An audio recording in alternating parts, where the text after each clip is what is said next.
A ata da sessão anterior. De acordo. Não havendo posição, declaro aprovada a ata. Algum registro? Sim, senhor presidente. Pois não. O primeiro é de júbilo, né? Com o aniversário da nossa queridíssima doutora Camila, agora no próximo dia 17. Eu gostaria de cumprimentar Vossa Excelência, desejando-lhe não só saúde, alegrias, mas convivência com seus queridos filhos. Amém. E que Vossa Excelência possa desfrutar de muitos e muitos anos de vida nessa condição, viu? Recebe meu carinho enorme, meu abraço. Já aqui só registrado, depois eu o darei no dia certo, no momento certo. Com a adesão de todos, da Procuradoria, da Senhor classe dos presidente, em advogados. nosso nome pessoal, advogados e advogados presentes da AMAT e da OAB, desejar a sua excelência muitos votos e felicidades e que as bênçãos de Deus sempre recaiam sobre vossa excelência.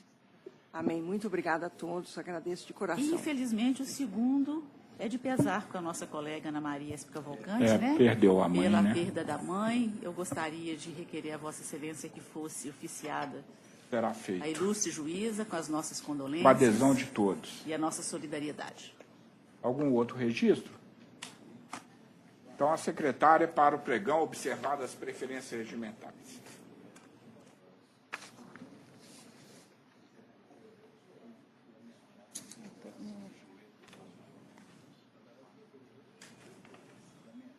Então chama.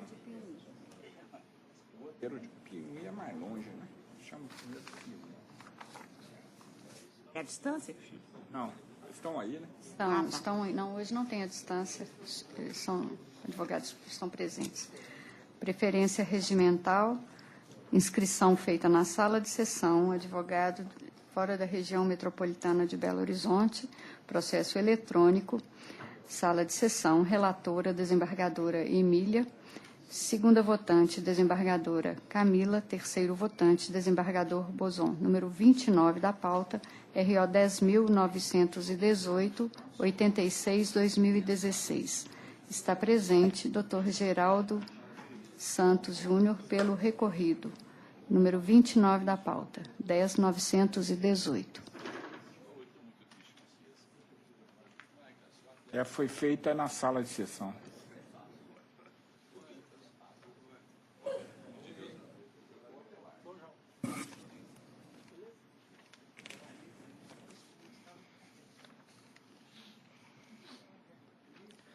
Excelentíssima desembargadora. Só um minutinho, doutor. Eu vou pedir à relatora que leia a conclusão do voto. Ok, desculpa, excelência.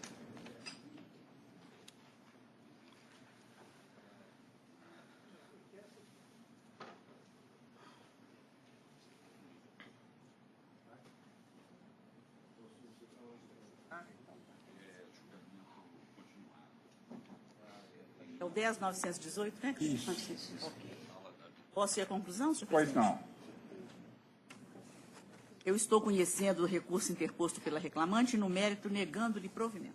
Doutor, o senhor aguarda eventual divergência? O senhor é recorrido, né? Isso. A sentença está sendo mantida. Se houver divergência, eu lhe dou a palavra. Ok. Há divergência? Não, integralmente de acordo. Então, eu proclamo o resultado nos termos do voto da relatora. Boa viagem, doutor. Obrigado, excelência. Boa tarde. Outra preferência regimental, processo eletrônico, sala, relator, desembargador Bozon, segundo votante, desembargador Milton, terceira votante, desembargadora Emília. Número 1 da pauta, RO 10.055, 31/2016. Está presente doutor Rafael Paiva, ou doutor Antônio? Doutor Rafael. Pela reclamada. Acho que é ele ali. É o número 1 da pauta, do relator, desembargador Bozon, advogado de Juiz de Fora. Falou 2016, o que não dá pauta aqui é 2014.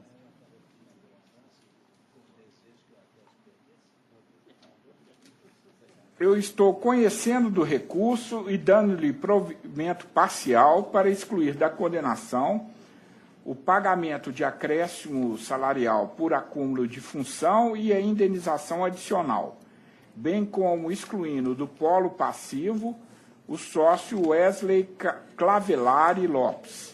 Eu mantenho o valor arbitrado à condenação por ainda compatível. Eu lhe dou a palavra, doutor. Sim, boa tarde, excelências. Eu quero aqui ressaltar alguns pontos que eu reputo importantes no recurso apresentado.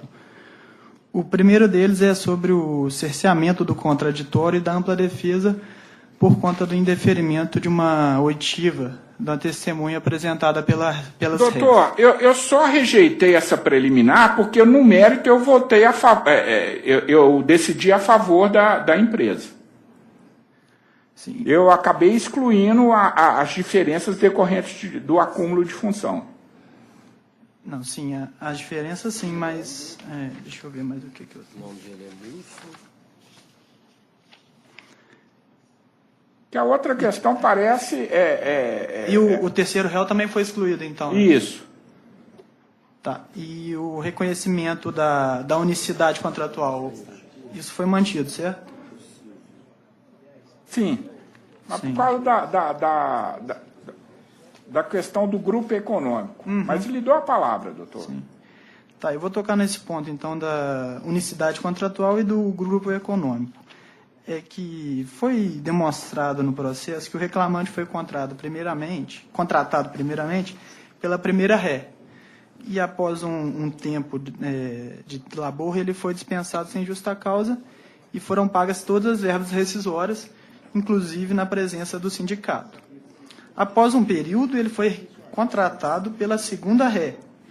E também, logo após um tempo, foi dispensado sem justa causa e recebeu também as verbas rescisórias e na presença do sindicato também. Nunca houve essa alegação aí de unicidade contratual no caso.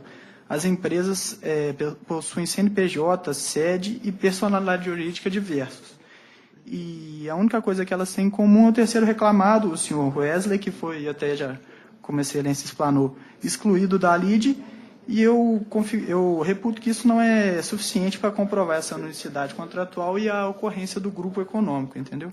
Portanto, por isso eu vou requerer a reforma da sentença nesse sentido. Doutor, só para lhe dar um feedback, eu estou mantendo a unicidade por causa do grupo econômico. E consulto o segundo votante como vota, desembargador Tibal. Acompanhe Vossa Excelência. Terceira Também votante? acompanho, senhor presidente. Então, eu proclamo o resultado nos termos do meu voto. Boa viagem, doutor, e boa tarde. Boa tarde, obrigado.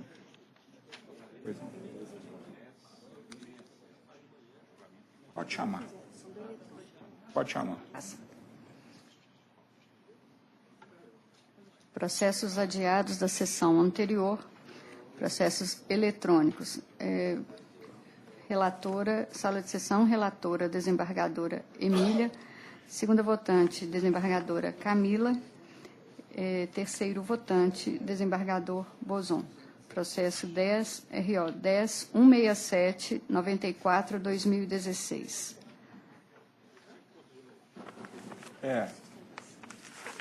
Nesse processo, eu pedi vista porque eu fiquei com uma dúvida quanto ao direito ao tempo de percurso interno do reclamante. E acabei por lhe dar razão data vênia. E eu estou dando provimento ao recurso e deferindo 12 minutos extras diários de deslocamento, com os mesmos reflexos das demais horas extras. Eu quero destacar que li atentamente o memorial do ilustre advogado do Obreiro, mas continuo de acordo com a relatora nos outros aspectos. Então, eu consulto a relatora sobre se mantém o seu voto. Mantenho, senhor presidente, fico vencido nesse aspecto. A terceira votante parece que acompanha Eu a vou minha pedir divergência. vênia, todas as vênias à relatora e também, após analisar novamente o processo, após ter recebido o advogado, eu vou acompanhar a divergência levantada pelo desembargador Bozon. Então, fica ao provimento dado ao recurso pela relatora, acrescido esse de deferimento de minutos extras de percursos com os mesmos reflexos já contemplados no voto da relatora para as outras horas extras. Farei adequação, senhor presidente. Pois não. Então, fica assim, doutor. Excelência, manteve-se o provimento do apelo da reclamada com relação às horas de itinerário? Manteve-se. Data vênia manteve-se. Eu continuo entendendo que realmente Vossa Excelência tem razão quando sugere que há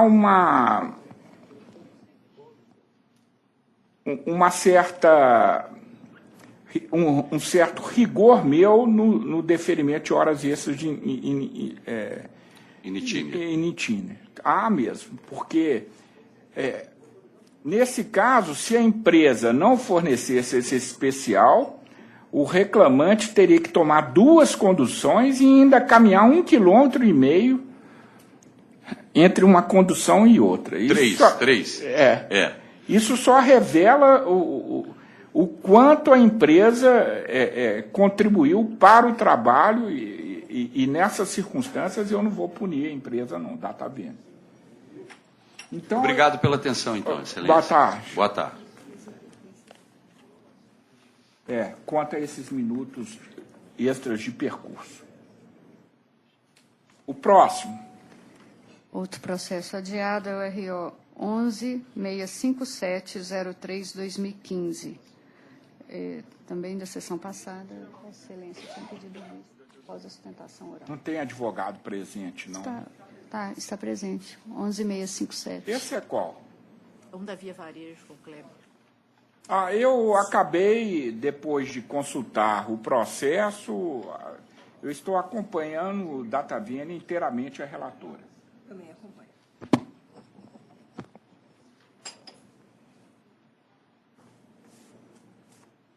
Terceiro, né? A Lafarge, né? Vários reclamados. Tem. É o RO 11-304-80-2014. Também foi vista após a sustentação oral. Eu também acompanho a relatora, inclusive quanto à responsabilização da Lafarge, e faço aí uma contribuição, fica a critério da relatora acolher ou não essa contribuição. Estou acolhendo, senhor presidente. Eu vou enriquecer a... Mas fica proclamado o resultado nos termos do voto da relatora.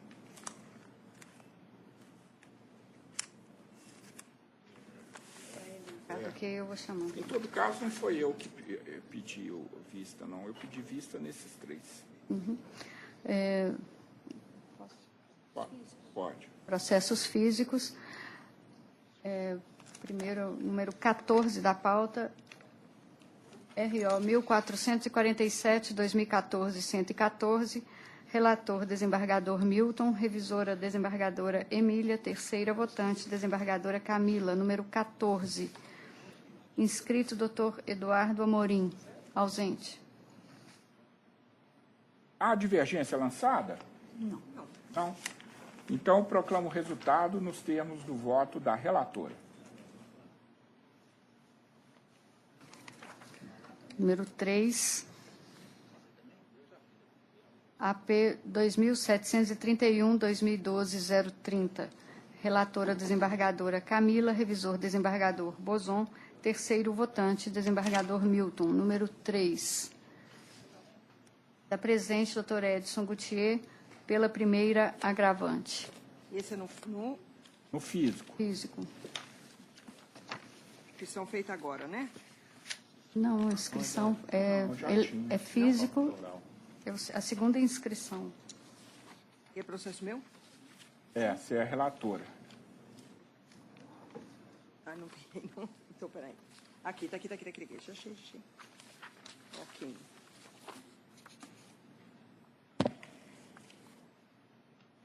Minha proposta de voto, presidente.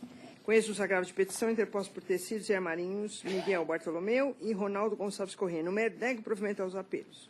Custas pelo agravante executado no importe de R$ 44,26.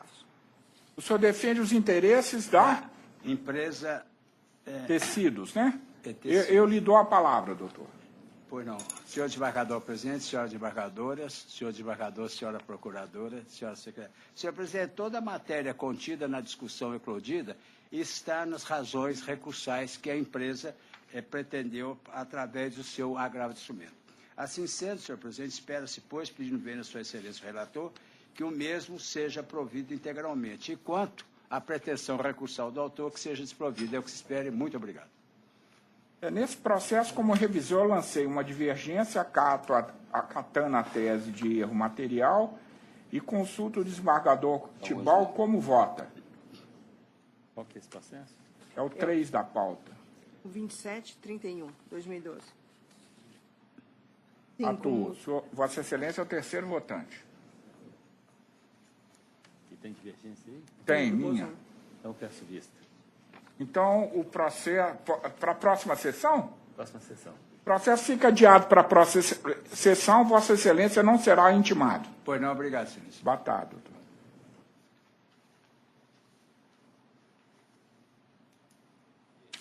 Número 21, RO 2450-2013-008, relator, desembargador Milton, revisora, desembargadora Emília, terceira votante, desembargadora Camila, número 21 da pauta.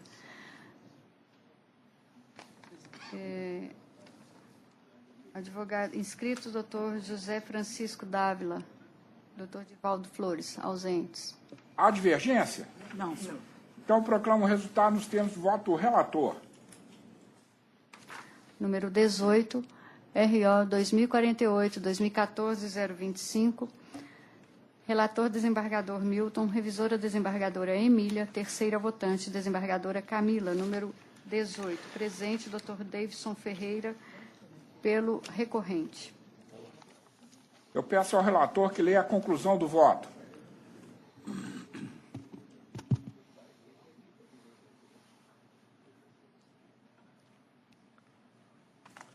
Rejeita a preliminar de inadmissibilidade recursal suscitada pelo reclamante em contra-razões. Conheço o recurso ordinário interposto pelo reclamado no mérito do provimento parcial para estabelecer que as horas extras deverão ser calculadas a partir do divisor 180 e mantenho o valor da condenação por compatível. Pois não, doutor. Senhor presidente, doutor Luiz Felipe Bolzon, doutora Emília, doutor Milton Tibal, doutora Camila, doutora Márcia, ilustre representante do Ministério Público, senhoras secretárias e colegas aqui presentes. Senhor presidente, o foco da sustentação oral é o enquadramento da reclamante nos moldes, ora do artigo 62.2 da CLT, e em específico o enquadramento bancário no 224, parágrafo 2º.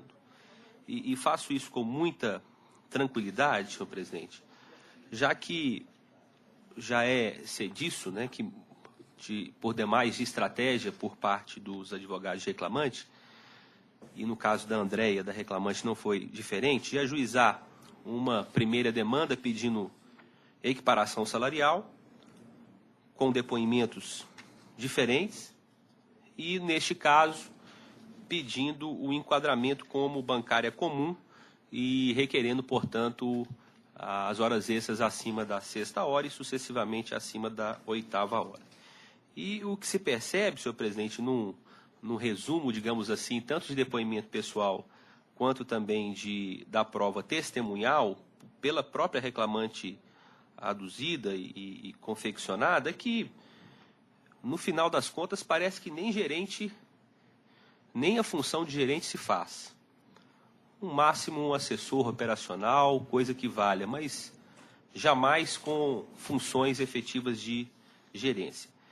Digo isso, senhor presidente, porque a própria reclamada recorrente, o Banco Itaú, trouxe aos autos o depoimento da senhora Andréia, da reclamante, no primeiro processo, onde ela pleiteia a equiparação salarial. E esses depoimentos são bem descompassados. Eu vou trazer algumas partes, se me permite o ilustre relator, para demonstrar que realmente o enquadramento era efetivamente de um empregado exercente de cargo de confiança. Algumas partes do depoimento dela aqui, durante o seu depoimento pessoal, neste processo. Depoimento pessoal da reclamante. Nunca aconteceu de a reclamante visitar um estabelecimento que apresentasse faturamento não condizente com o porte da empresa. Tinha acesso a documentos sigilosos que constavam do normativo do banco, como exigência para abertura de contas correntes. A depoente fazia defesa do crédito perante o comitê. A depoente poderia sugerir o cancelamento de concessão de crédito e redução de crédito. A última média de faturamento da carteira do depoente era por volta de 40 a 50 milhões de reais. A própria depoente agendava as visitas a clientes. Em regra, não poderia, após uma visita, ir direto para casa por causa dos documentos sigilosos. Este depoimento neste processo. No depoimento do processo 2138-2014, onde ela pede a equiparação salarial, ela declara em seu depoimento pessoal: prestou serviço que a depoente trabalhou na filial de Niterói, enquanto o Paradigma prestou serviço na cidade do Rio de Janeiro, que ambos eram gerentes de plataforma de empresas, que a reclamante era EMP4 e não se recorda do target da Paradigma, que a reclamante não possuía limitação de atendimentos em relação ao faturamento e, posteriormente, era o banco que fazia o enquadramento, que também poderia fechar um negócio sem limitação de faturamento, que a expressão middle é atual e também poderia fechar negócios com empresas classificadas como middle, que o superintendente era seu gestor, que ficava em São Paulo. Me parece, senhor presidente, ilustre relator, que na plataforma, que era a plataforma que respondia a reclamante, ela era a autoridade máxima. O banco também demonstrou, por prova documental, as folhas 447 e 448, poderes de representação em decorrência de negócios e de alçadas de crédito. Documentos nos autos, folhas 447 e 448. Os depoimentos também das testemunhas coadunam exatamente com a tese empresarial nesse aspecto de demonstração de poderes, que a reclamante testemunha José Azeneu. A reclamante tinha acesso a dados e documentos sigilosos. Os demais empregados da plataforma não necessariamente tinham acesso aos documentos e dados sigilosos aos quais tinha acesso a reclamante. Senhor presidente, por último, gostaria de enfatizar, com relação a esse aspecto, a crescente mudança no posicionamento da jurisprudência trabalhista. Cito aqui, e faço aqui da tribuna, um processo no qual o Dr. Milton é também relator, do RO 2288-2013-20, com publicação em 25 de 1 de 2016, onde as horas extras pelo cargo de confiança de agente bancário foram afastadas. Mas o que eu gostaria de enfatizar por último, senhor presidente, é uma notícia que certamente todos os nossos colegas também já devem ter visualizado, foi proposta aqui no site Migalhas, né, que o TST, em recente decisão da SDI 2, entendeu que o cargo de confiança não pressupõe a existência de subordinados. Na verdade, na esteira da decisão, inclusive do Dr. Milton, essa que foi citada agora. E interessante, senhor presidente, é exatamente os argumentos, né, que foram utilizados pelo ministro Barros Levenhage. O ministro disse, abre aspas, a SDI seguiu o voto relator, que apontou no voto o fato de que, enquanto a gerência geral principal é cargo de confiança imediato do empregador, as gerências setoriais são cargos de confiança com poder secundário de gestão. Na conclusão, o ministro consignou: a norma do parágrafo 2º do artigo 224 abrange tanto funções diretivas quanto os cargos de confiança. Aqui, enquanto as funções diretivas se identificam pela ascensão hierárquica em relação aos empregados de menor categoria funcional, os cargos de confiança singularizam pelo elemento fiduciário, representativo pela delegação direta, consoante a estrutura administrativa da agência.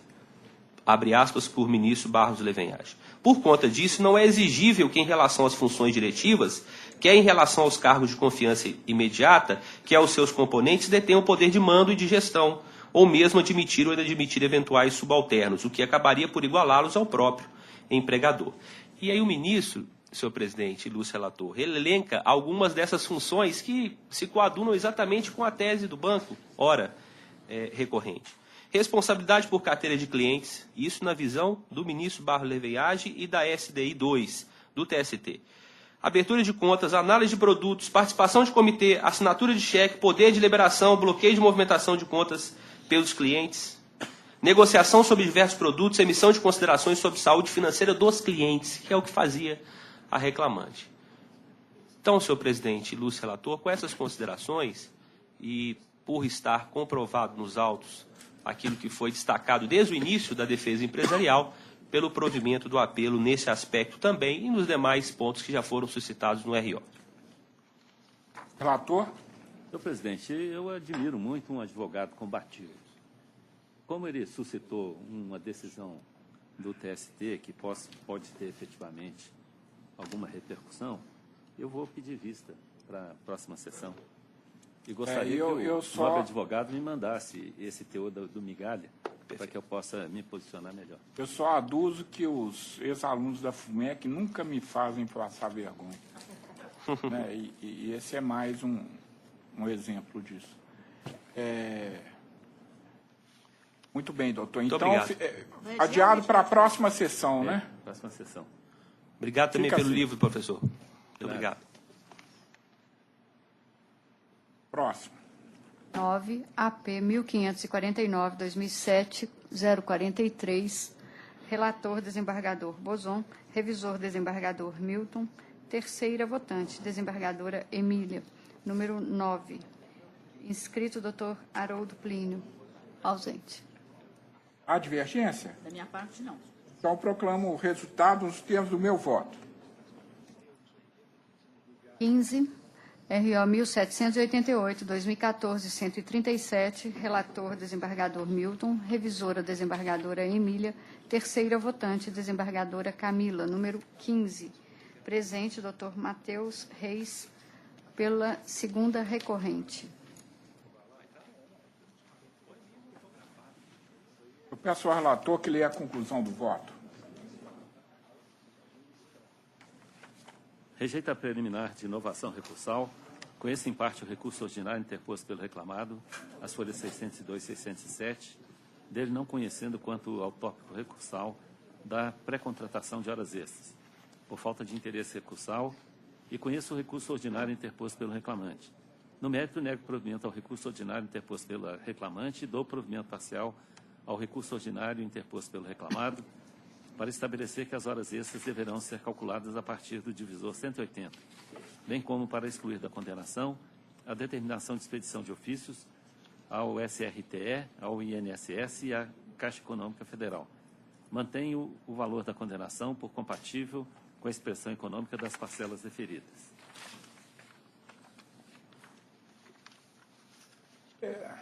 Um minuto só, doutor.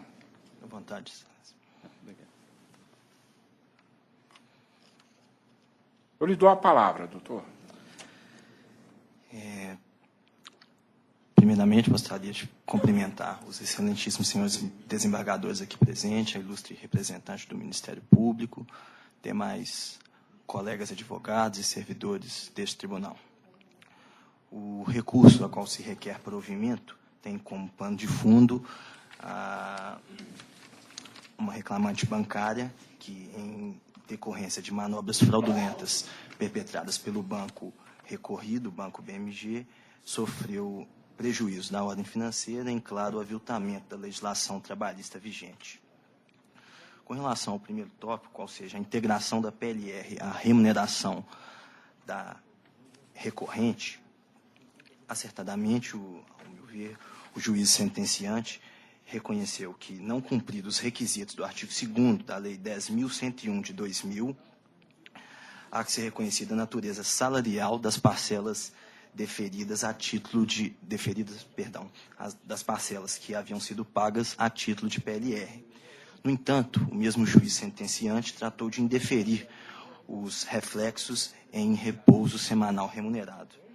Neste ponto, Uma vez definida a natureza salarial das parcelas, esta deve integrar a base de cálculo para o pagamento do DSR. Tratando-se, pois, de parcela dissimulada, percebida ao longo de todo o contrato de trabalho, em todos os meses nas quais houve o pagamento, houve o labor e respectivo pagamento, impõe sua integração ao salário da recorrente com seus reflexos sobre o DSR. Ainda sobre a PLR, a travestida verba percebida como PLR, tem-se que o juiz Acó julgou improcedente, ao pagamento das diferenças salariais com o paradigma indicado, o senhor Maurício Rodrigues Lima. Aqui cumpre enfatizar que, ausente a norma coletiva autorizando o pagamento da PLR, bem como a inexistência de quaisquer critérios para o pagamento que era realizado sem quaisquer parâmetros, as diferenças salariais hão que ser julgadas, deferidas por Vossas Excelências. A propósito, trago o próprio paradigma indicado, o senhor Maurício Rodrigues Lima, que à época ocupava o cargo de gerente de RH e logo, pela essência de sua função, é detentor de conhecimento específico sobre o aqui alegado, assim testemunhou no processo, abre aspas, que não havia metas de PLR, que os empregados não tinham ciência de como era o pagamento da PLR, que não havia nenhum critério para o pagamento da PLR, que eram aleatórios os pagamentos, fecha aspas. Diante do exposto, em razão do princípio da isonomia, pugna-se pelo provimento do recurso, condenando o banco recorrido também nas diferenças de PLR em relação ao paradigma indicado. Ainda quanto à vergastada PLR, tem-se que no ano de 2012 foi considerado como pago a parcela sob essa rúbrica. Incorre que, costumeiramente, o banco recorrido efetuava o pagamento dessas parcelas em fevereiro e outubro, sendo certo que a recorrente somente a recebeu a parcela referente à competência de 2012 no mês de fevereiro, não recebendo a parcela de outubro. Fato este incontroverso nos autos, pois a recorrida, o banco recorrido, ao não juntar documentação apta a infirmar o aqui alegado, não se desincumbiu do ônus que lhe competia, motivo ao qual requer também o provimento do recurso para o pagamento da PLR da competência de 2012. Passo a seguir a outra matéria com relação às horas extras. O juiz sentenciante reconheceu a nulidade do acordo de prorrogação de horas extras, por se tratar de clara e manifesta prática de pré-contratação de horas extraordinárias, a qual a recorrente era obrigada a adimplir, prática esta vedada pela súmula 199 do TST. Este mesmo juiz, embora tenha reconhecido a nulidade do acordo firmado entre recorrente e recorrido de forma obrigatória, fixou como prazo inicial do referido acordo como a data de julho de 2011, data em que consta o primeiro contrato juntado aos autos. Ocorre que, muito em verdade e em análise ao princípio da primazia da realidade, desde a contratação da recorrente, essa foi obrigada a adimplir de forma verbal a pré-contratação das horas extraordinárias. No mesmo sentido, o testemunho do mesmo paradigma indicado anteriormente, o senhor Maurício Rodrigues Lima, tratou de esclarecer de forma clara sobre o tema, abre aspas, havia o pagamento de horas extras desde o ingresso nos quadros da reclamada, mas o pagamento se dava à rúbrica de prêmio e que algumas vezes sobre a rúbrica de luvas.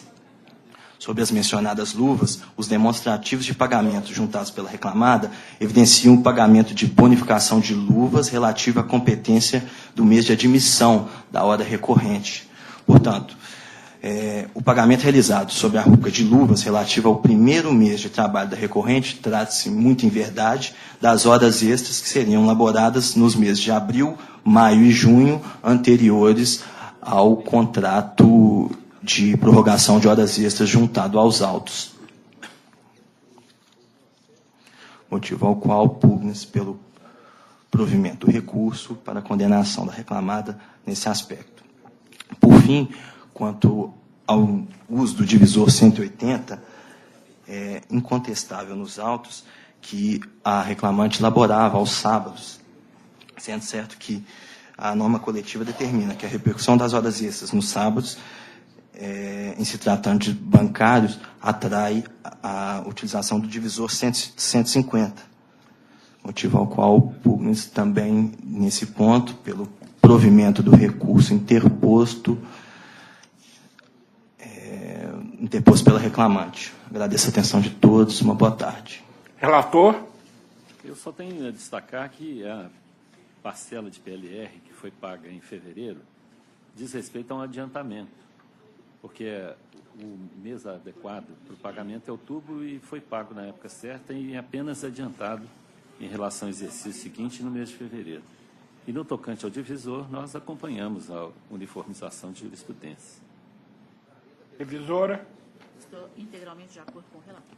Há divergência? Não, integralmente de acordo. Então, eu proclamo o resultado dos termos de voto do relator. Boa tarde, doutor. Boa tarde. Agora, a pauta eletrônica. Acabou o físico. Acabou o físico. Sala de sessão, relatora, desembargadora Emília, segunda votante, desembargadora Camila, terceiro votante, desembargador Bozon. Primeiro processo é o 45, RO 11.520, 41/2015. Está presente o doutor Edson Gautier pela reclamada.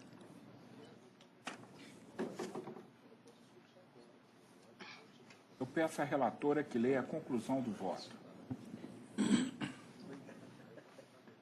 Eu estou conhecendo dos recursos, rejeito a preliminar de nulidade por cerceamento de defesa, arguída pela reclamada.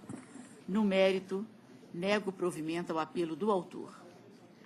E dou provimento parcial ao apelo da reclamada para validar os contratos de trabalho entre as partes como autônomos, tal como registrado na CTPS, e excluir da condenação as diferenças de gratificação natalina, férias proporcionais mais 1/3 e FGTS mais 40%, decorrentes da unicidade contratual declarada na origem, além da obrigação de fazer de retificação da CTPS. Excluo ainda o adicional de periculosidade e reflexos, bem como o pagamento dos honorários periciais. E ainda excluo o adicional por acúmulo de funções e seus reflexos. Reduz o valor da condenação para R$20 mil, com custas no importe de 400, podendo a reclamada requisitar o excesso recolhido após o trânsito em julgado desta decisão, nos termos da Instrução Normativa número 20 de 2002, do Colendo TST. Sucumbente o reclamante no objeto da perícia realizada para apuração da periculosidade, estando, porém, sob o pálio da justiça gratuita, serão os honorários periciais fixados em R$1.000, suportados pela União, de acordo com a Resolução 66 do CSJT e a súmula 457 do TST. É como voto, senhor presidente. Doutor, com a palavra. Senhor presidente, a proposta de voto encaminhada por Sua Excelência, a diga desembargadora relatora, atende aos anseios da empresa. Poderia aguardar? Sim. Obrigado. Há divergência? Não, presidente. Então, eu proclamo o resultado nos termos do voto da relatora. Boa tarde, obrigado, Boa tarde, presidente, com licença. Número 14, RO 10.320, 44/2016. Número 14 da pauta. Está presente o doutor William Fontes pela reclamante. 10.320. Bonito, hein, doutor William? Prazer em revê-lo. Um prazer nosso. Eu peço à relatora que leia a conclusão do voto. Eu estou conhecendo dos recursos. No mérito, dou provimento parcial ao recurso do reclamado para excluir da condenação os reflexos das diferenças salariais reconhecidas nas parcelas rescisórias. E dou provimento parcial ao apelo interposto pela reclamante para acrescer a condenação multa normativa equivalente a 10% do valor principal excluídos os honorários advocatícios e contribuições previdenciárias da base de cálculo, e declara-se a natureza indenizatória da parcela acrescida à condenação, e mantém o valor da condenação, eis que ainda compatível. É como voto, senhor Com a presidente. palavra, doutor. Senhor desembargador presidente, na pessoa de quem saúdo todos os presentes, eu vou me ater a um tópico apenas, quanto ao mais, acompanhando o voto da excelentíssima relatora, tanto na parte com relação às verbas rescisórias, porque interrompeu, a carga foi recomposta, quanto ao provimento já da multa normativa por descumprimento de norma legal e convencional. Então, eu vou me ater a um ponto somente do recurso da reclamante que não está sendo provido, que diz respeito a férias proporcionais. Qual é o caso em questão? A professora foi dispensada no meio do ano letivo, ela tinha sido contratada em agosto de 2011, por força de norma coletiva, as férias dos professores são gozadas obrigatoriamente, de forma coletiva e antecipada, ainda que o período aquisitivo não tenha sido completado, em janeiro de cada ano, no período ininterrupto de 30 dias.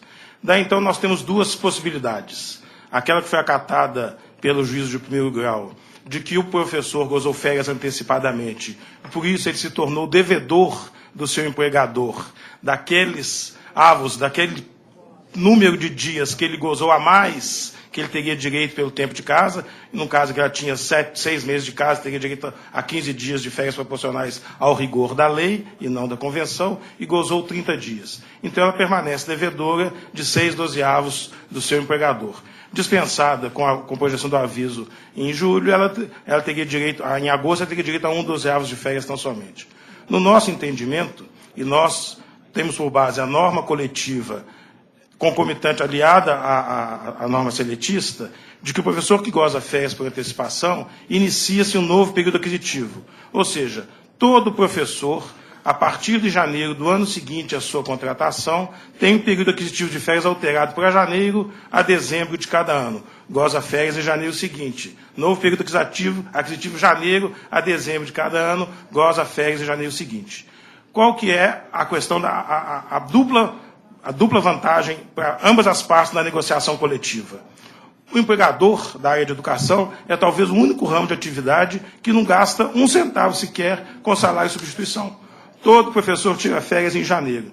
Para quem tem filho em idade escolar, isso é uma benesse. Para quem não tem, isso é um karma, isso é uma penalidade. Ter que tirar férias só em janeiro de cada ano. Tudo é mais caro, é mais difícil para viajar. Então, é uma vantagem para o empregador que os professores tirem férias coletivas em janeiro de cada ano. E é uma vantagem para o empregado essa negociação, que ele sabe que gozou férias coletivas, a partir daí ele tem novo período aquisitivo. Essa é a norma do artigo 140, aliada à convenção coletiva. Mais do que isso, essa é a vontade das partes convenentes.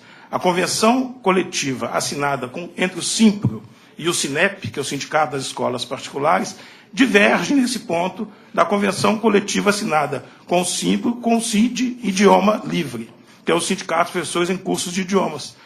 A convenção com o Sindicato de Cursos de Idiomas tem um parágrafo exclusivo, nessa mesma cláusula, que é praticamente idêntica, mas que diz que as férias gozadas por antecipação serão compensadas por ocasião do desligamento do professor da rescisão contratual. Na convenção coletiva firmada entre o Simpro e o Sinep não tem esse parágrafo. Se fosse vontade das partes que houvesse esse prejuízo para o professor de ter que compensar as férias, estaria lá escrito. Não há isso. Se não está escrito isso na convenção, aplica-se o artigo 140 da CLT, inicia-se um novo período aquisitivo. Aliado a isso, nós temos a questão da segurança jurídica. Não é razoável que um professor fique devedor de seu empregador de 6/12 de férias, ou de 4/12 de férias, ou que pense de 15 dias de férias, por 10, 15, 20 anos, sem ao menos saber como vai terminar o contrato, se ele vai aposentar, se ele vai ser dispensado, se ele vai pedir demissão, se ele vai falecer, se o estabelecimento vai se extinguir. O direito preza pela segurança jurídica.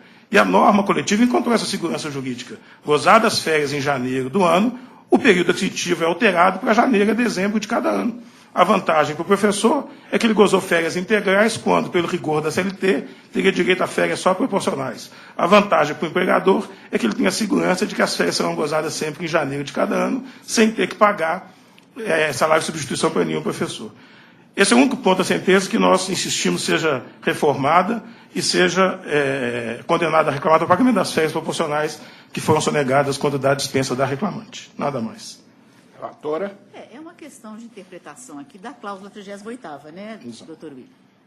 E no entendimento do juízo de origem e também da minha interpretação, como não houve, porque essa alegação de que deveria estar expresso aqui que um novo período aquisitivo estaria sendo iniciado, porque, na verdade, ela não completou mais um período aquisitivo.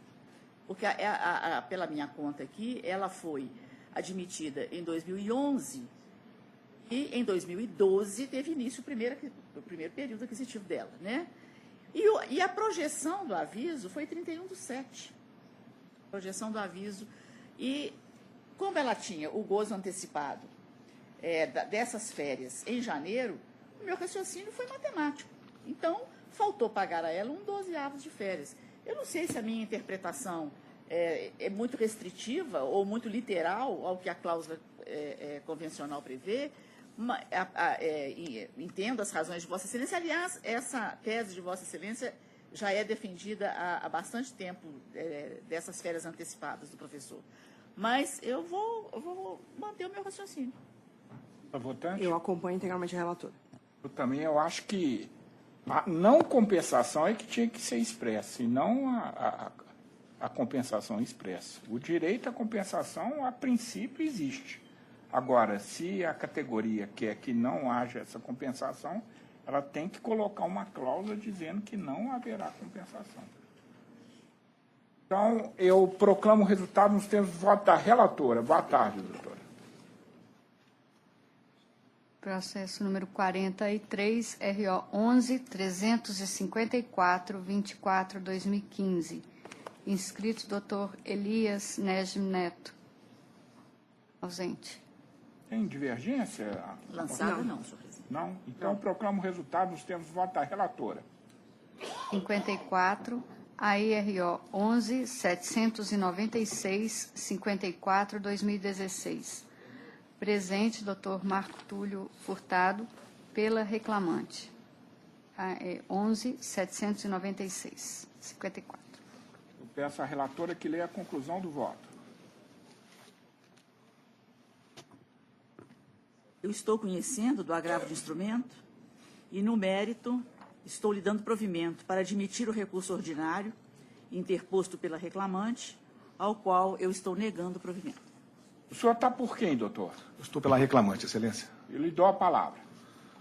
Excelentíssimo senhor desembargador-presidente, excelentíssimos senhores desembargadores, senhora secretária, ilustre representante do Ministério Público. Uma vez provido o agravo, com relação ao recurso ordinário, o que se postula aqui a reclamante é nada mais do que a real justiça. Ela, na condição de curadora do cunhado, a seu ver, entende que tem direito ao benefício de trabalhar apenas no horário fixado nesta instrução normativa, combinada com a Lei 9.401 de 86. E ela nada mais é do que a efetiva curadora. Portanto, o que se pugna é justamente fazer valer a mens legis. A intenção do legislador, qual que foi? A de proteger o curatelado, proteger quem, de fato, cuida dessa pessoa que precisa de cuidados especiais. E assim é o que vem ela fazendo. Ela tentou, de todas as formas, tirar férias-prêmio, licença sem vencimento, só que agora o momento está para vencer a sua condição dessa suspensão do contrato. Então, o que ela pugna nada mais é que a interpretação melhor, a real da legislação. Qual que é? É de proteger aquele que, de fato, cuida dessa pessoa com necessidade especial. E é fato incontroverso que é ela que cuida, não o marido, até porque o marido não tem a menor condição por ser um médico que opera os finais de semana, que tem seu consultório, e essa prova foi feita, e assim reconhece a decisão de primeiro grau.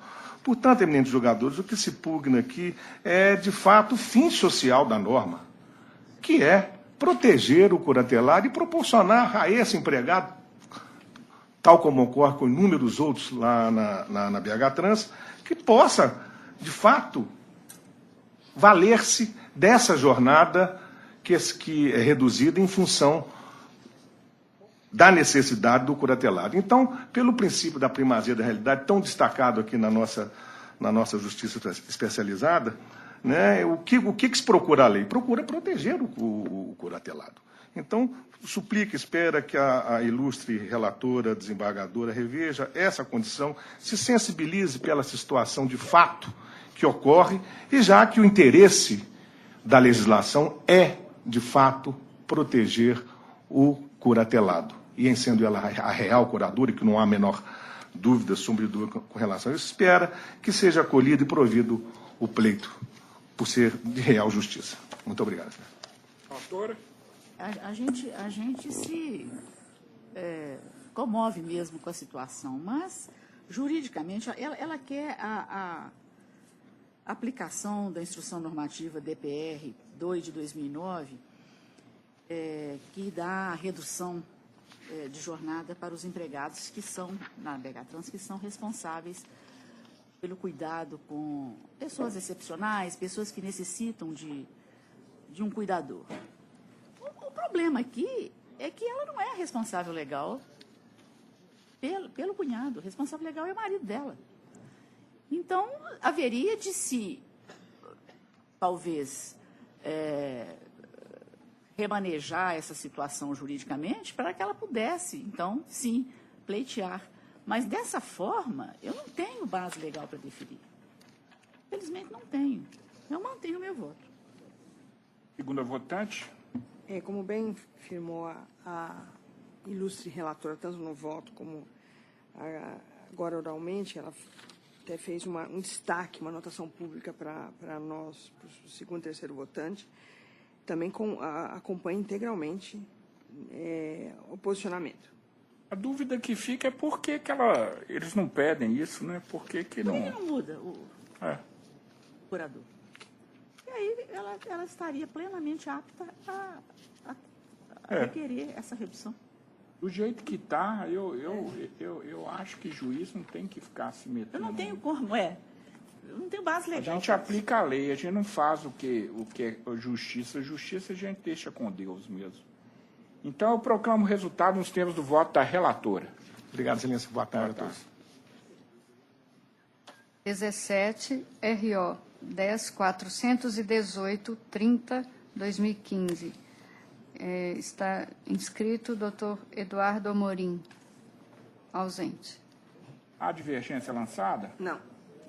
Então, proclamo o resultado nos termos do voto da relatora.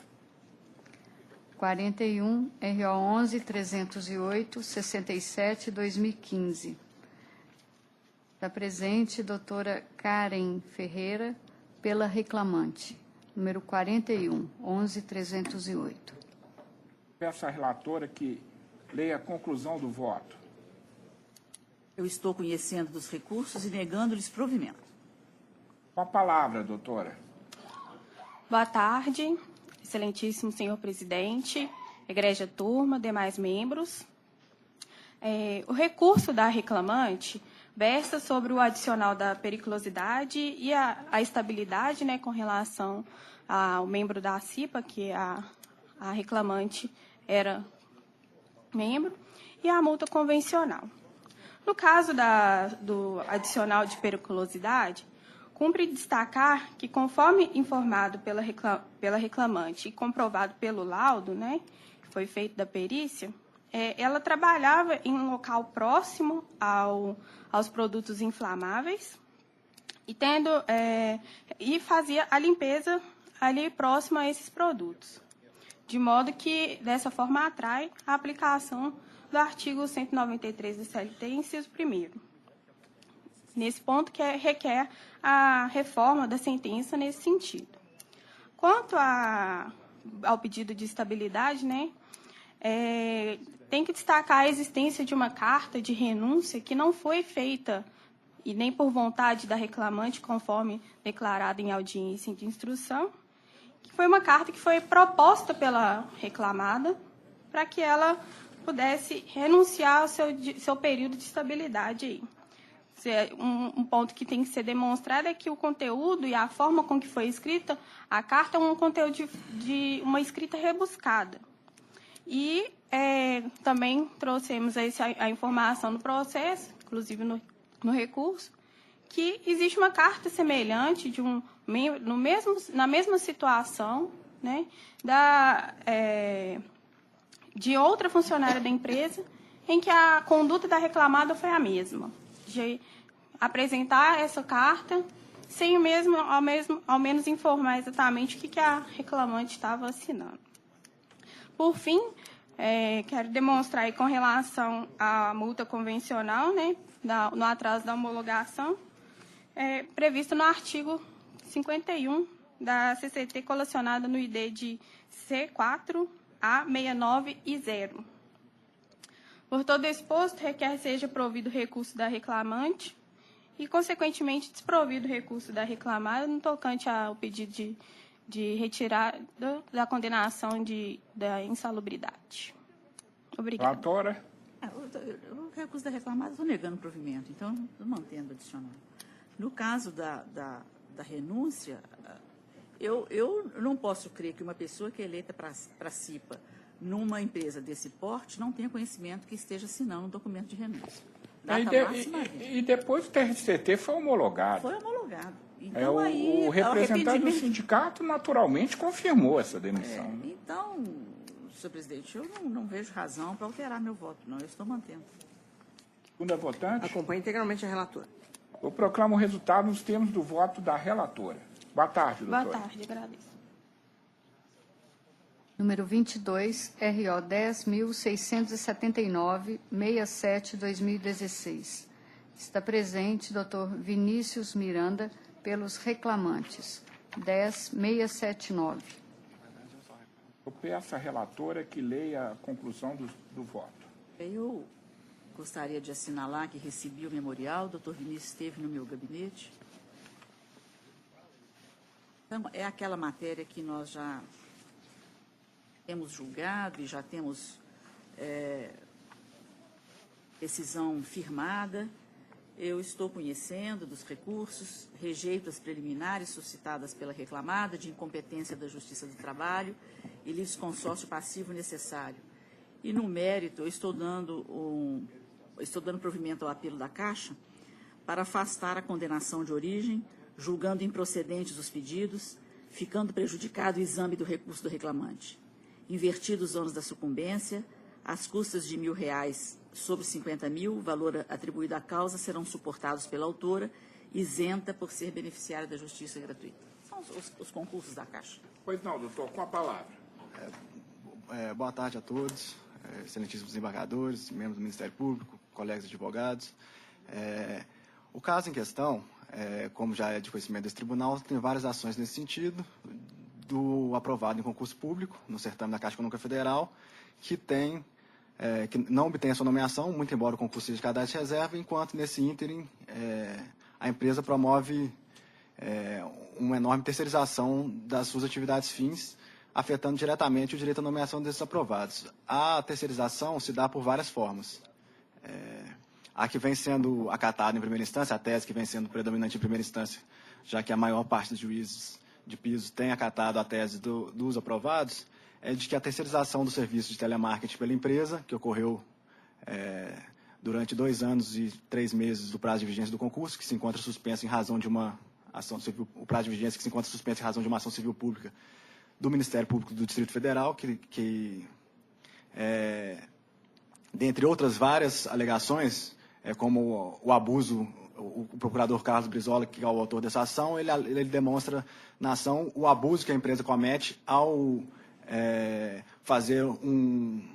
promover um concurso extremamente concorrido, com um recorde de inscrições no país, e instituí-lo apenas na modalidade de cadastro de reserva, que a empresa pode muito bem dimensionar o seu quadro real de necessidades para prover vagas para o concurso. Mas, enfim, optou-se pelo cadastro de reserva. Pela primeira vez na história da instituição foi delimitado um número de cadastros de reserva, ou seja, nem todos os aprovados no concurso adentraram esse cadastro de reserva, porque a empresa delimitou em 773 vagas que julgava ser uma quantidade razoável, mediante até as convocações anteriores do mesmo concurso. Enfim, nesse mesmo concurso ficou provada, até por uma ação civil pública do Ministério Público do Trabalho aqui de Minas Gerais, que não foi levada a cabo porque ela teve o seu prosseguimento prejudicado, dado um TAC realizado pela Caixa e pelo Ministério Público do mesmo Distrito Federal. Enfim, essa terceirização, ela afeta o que teoricamente seria só um serviço de telemarketing. Dado que já estou inteirado da orientação tomada pelo tribunal, parte do princípio que não há identidade de funções, dado que o serviço de telemarketing englobaria apenas uma parte do serviço de técnico bancário. Primeiramente, data máxima vênia, não consigo ver assim, porque o que não poderia acontecer é que as funções do técnico bancário estivessem contidas no serviço de telemarketing. Mas, como é o contrário, o serviço de telemarketing está contido nas atividades do técnico bancário, há uma substituição, mesmo que parcial, dos funcionários concursados por estes aprovados. Para usar de exemplo, o Tribunal daqui de Minas Gerais tem um concurso também para analista com diversas pessoas aguardando o cadastro de reserva. Se do dia para a noite, na primeira instância, o atendimento aos advogados interessados nos balcões começasse a ser feito por terceirizados e todo o serviço interno feito por concursados, não estaria preterido o direito dos aprovados no concurso do TRT? A meu ver, sim, porque aquela é uma parte das funções do cargo de analista. Se tem um terceirizado exercendo aquelas funções, ele está tirando automaticamente a função e o direito de nomeação de um aprovado em concurso. Não posso ver de maneira diferente. Se aquilo engloba apenas uma parte, significa que aquela parte deveria ser realizada por aprovado em concurso. Pois bem, superado esse ponto, eu trago à discussão outros tipos de terceirização que, ao meu ver, ocorrem no banco e que foram ignorados em primeira instância e eu não sei se foram tratados aqui em segunda instância. A primeira delas é o caso dos correspondentes bancários, que existe também uma outra ação civil pública, dessa vez impetrada pelo Ministério Público da 14ª Região, subscrita por 27 procuradorias regionais do trabalho, ou seja, é um trabalho conjunto de apuração realmente muito bem feita. A petição inicial dessa CP é de 200 folhas, e lá eles tratam que os correspondentes bancários são a maior forma de terceirização ilícita perpetrada pelo sistema financeiro na história do país. Inclusive, são os 6 maiores bancos públicos e privados que são alvos dessa ação civil pública, e o pedido de reparação de danos e dumping social, salvo engano, chega aos 11 bilhões de reais, porque eles tratam como se fosse uma tentativa dos bancos de aniquilar a categoria dos bancários, que é o que de fato ocorre, pois as atividades que hoje é permitida ao correntista do banco realizar nesses correspondentes bancários é praticamente restrita. Hoje, por exemplo, como é o caso do financiamento imobiliário, ele é feito quase que exclusivamente pelos correspondentes bancários, que recebem o cliente, propõem uma quantidade justa que eles entendem ser plausível para o financiamento do imóvel, fazem a entrevista, que seria tudo atribuição do técnico bancário, restando apenas ao gerente assinar aqueles contratos na agência, na presença do correspondente bancário e do contratante do financiamento imobiliário. Sendo que esses, para ficar no caso dos correspondentes bancários imobiliários, eles recebem a importância de 1% de cada financiamento imobiliário que realizam. Ou seja, é uma atividade milionária que os bancos passam para a iniciativa privada, como aqueles funcionários dos correspondentes bancários, eles não têm as benesses do bancário, eles não têm a jornada de 6 horas, não pagam o piso dos bancários, enfim, tentam precarizar a função. E onde estão localizados prioritariamente esses correspondentes bancários? Que abrem conta pessoa jurídica, eles fazem todo tipo de operação, está lá descrito no relatório de fiscalização do Ministério Público, é o relatório de fiscalização 3, que foi juntado aos autos, está lá negritado lá todas as funções que pode realizar um correspondente bancário, e elas são praticamente tudo que se pode fazer numa agência. O que eu considero uma clara terceirização de atividade fim, e inclusive na referida petição inicial do Ministério Público do Trabalho, tem lá um capítulo dedicado exatamente à burla ao concurso público, pois o Banco do Brasil, bem como a Caixa Econômica Federal, fazem uso desses correspondentes bancários, que inclusive chama-se Caixa Aqui, e a Caixa Econômica dirige toda a prestação de serviço, desde o layout da agência, que não é bem uma agência, mas muito embora pareça, treina os funcionários, fornece os sistemas, enfim, a Caixa dirige todo o empreendimento, porém não assume as responsabilidades empregatícios e trabalhistas decorrentes dessa atividade. Aí alega-se que existe uma autorização do Bacen e do Conselho Monetário Nacional para a operação dessas atividades, porém, por óbvio, uma resolução do CMN e do Bacen não pode suplantar direitos trabalhistas que só podem ser feitos por meio de lei federal, no caso, como trata-se de direito trabalhista consagrados na Constituição, deveria caber uma emenda constitucional para tratar do tema, não uma resolução do Bacen que é claramente inconstitucional. Ultrapassado isso, chegou a minha posse.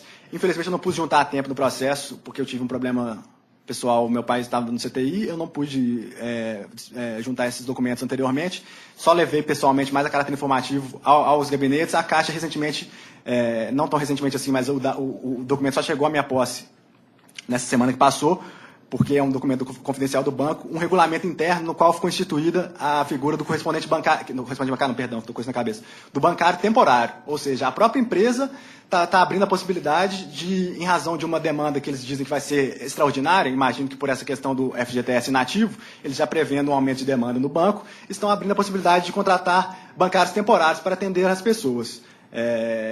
Isso com mais de 30 mil pessoas no país aguardando a nomeação no concurso público, o que é um claro assinte ao direito desse contingente imenso de pessoas. Então, o banco ele terceiriza as atividades em diversos aspectos, de diversas formas, e não contrata esses empregados que batalharam e se dedicaram aí anos de suas vidas a conseguir a aprovação no concurso público. Gostaria de usar o restante do meu tempo para tratar da possibilidade que eu entendo ser imperativa de o tribunal unificar o seu entendimento, pois hoje há uma divergência muito grande entre as turmas. Semana passada tive o julgamento na primeira turma, que foi favorável ao aprovado. Ontem o julgamento na sexta turma também favorável ao aprovado, e algumas das turmas do tribunal adotam entendimento diverso, o que, é claro, é perfeitamente compreensível, dado que o direito é uma ciência que não é exata, é uma ciência interpretativa. Apresentados os fatos, os juízes formam seu convencimento a partir disso. Mas, para o aprovado, isso é uma frustração imensa, porque ele vê muitas vezes um candidato em classificação inferior sendo nomeado, às vezes até com trânsito julgado dessa nomeação, enquanto ele é desligado ou não consegue a sua nomeação. Muito embora do ponto de vista jurídico seja compreensível, porque a nomeação judicial não pretere, então a decisão, tanto a que concede quanto a que não concede, juridicamente são impecáveis. É mais uma questão, como disse o doutor na sustentação anterior aqui, de justiça material, porque pessoas em situações exatamente idênticas estão tendo tratamento distinto pela justiça, ferindo o princípio da igualdade material. Em vista disso, a nona turma, em julgamento recente, na semana passada, optou por suspender o julgamento desses processos e remetê-los ao Ministério Público do Trabalho para que eles analisassem a questão lá e ver se o Ministério Público do Trabalho tomava a frente dessa questão. Eu peço que o senhor finalize. Sim, vejo meu tempo já encerrou. São esses os termos, então, propostos. É uma análise mais ampla da questão da terceirização e essa questão da uniformização de jurisprudência. Muito obrigado. Relatora. Eu compreendo perfeitamente a indignação alegada. Realmente é uma situação que já está se tornando praticamente insustentável. Nós tentamos fazer aqui uma uniformização, mas que ficou só na questão da competência. Da competência. Talvez isso seja encaminhado aí realmente para uma decisão no âmbito mais abrangente. Mas, por enquanto, eu vou ficar com o meu entendimento a respeito da matéria. Quanto ao incidente, doutor, não tem jeito, porque o Pleno já se recusou a uniformizar, a pretexto de que a questão não é somente jurídica, é eminentemente fática e cada caso teria suas particularidades. Então, nós, como turma, estamos sujeitos à decisão do Pleno.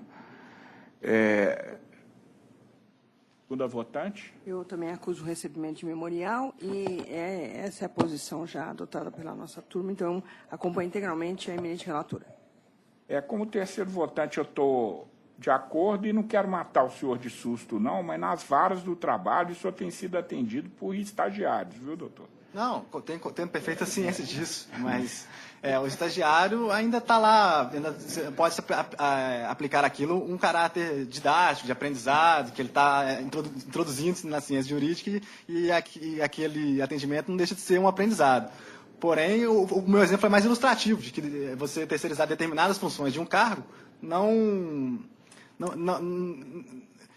caracteriza que não há identidade de funções entre a terceirização e a atividade fim, mas, pelo visto, o meu ponto não é o entendimento da turma, eu respeito perfeitamente, obviamente. Pois não, doutor. Boa tarde, então. Boa tarde. Inscrição feita na sala de sessão, número 24 da pauta, RO 10.725.46/2016. Está presente Dr. Elton Brandt pelo reclamante, número 24, 10.725. Eu coloquei aqui... Ah, não, essa minha observação já está superada. Essa é o mesmo caso, né? Lembra que é porque era do Banco do Brasil. É. Então, nós achamos que por similitude... Foi prudente, eu acho, ter... Foi. Eu peço à relatora que leia a conclusão do Eu voto. estou conhecendo e negando. É a mesma Pois não, história. o senhor está pelo reclamante, doutor? Pelo reclamante, excelência. Eu lhe dou a palavra. Senhor presidente, agrade a turma. Como o meu colega precedeu na sustentação imediatamente anterior e esgotou a matéria, eu vou me reportar às palavras dele com um fundamento muito bem feito, por sinal, até eu elogio, somente fazendo uma pontuação quanto ao caso concreto dessa situação, dessa contratação do Banco do Brasil, desse concurso do Banco do Brasil, onde eram 80 vagas para reserva de vagas, 80 pessoas, e o meu cliente estava em número 59. E, somente a título de exemplo, pontualmente neste caso, o Banco do Brasil contratou a empresa Alvorada Comércio e Serviços Limitada para a prestação de serviços, onde no edital consta 2.1, os serviços serão prestados nas dependências determinadas pelo Banco do Brasil e consistirão na execução e ou auxílio de tarefas internas ou externas complementares ou de apoio aos serviços administrativos, operação de máquinas ou aparelhos auxiliares de trabalhos burocráticos e auxílio em serviços de natureza manual ou mecânica, de acordo com as instruções fornecidas pelo banco. Os serviços aqui mencionados serão realizados no total de 30 horas semanais, em dias úteis, no horário comercial, sendo vedada a prorrogação do expediente. Bom, somente essa pontuação para demonstrar também, acrescendo à sustentação do colega, que essa contratação temporária em substituição aos concursados é exatamente para deixar de efetivar o concursado, que custa mais caro para a instituição do que a contratação temporária. Por isso, pede, mais uma vez, provimento ao recurso para que se determine a nomeação do reclamante, embora com situação idêntica anterior ao julgamento, a turma entendeu em sentido diverso. Obrigado. Relatora. Nesse caso aqui, até houve nomeação, viu, senhor presidente? Foram 45 candidatos nomeados. A Caixa também nomeou. Nomeia também, tem nomeado. Então, é o mesmo caso, essa questão de contratar empresa para poder resolver alguma situação emergencial do banco, é a mesma história da Caixa. Fazer concurso para essa função mecânica que o doutor narrou não tem o menor sentido, né? Se for contratar servidor público no sentido lato, que seja para função mais complexa, pelo amor de Deus. Né? Segundo a votante... Integralmente de acordo com a relatora. Então, eu também e proclamo o resultado nos termos do voto da relatora. Boa tarde, doutor. Obrigado, excelências. Boa tarde. Agora, há uma inscrição feita na sala de sessão para processo da sala de sessão da sala relatora desembargadora Camila. A Emília acabou? Acabou. Eu acabou. A doutora Camila não tinha nenhuma inscrição, mas foi feita uma na sala de sessão. Relatora, desembargadora Camila. Segundo votante, desembargador Bozon. Terceiro votante, desembargador Milton. Processo número 7 da pauta, RO 10445-10-2015. Está presente doutor Nelson Leal, pela recorrida.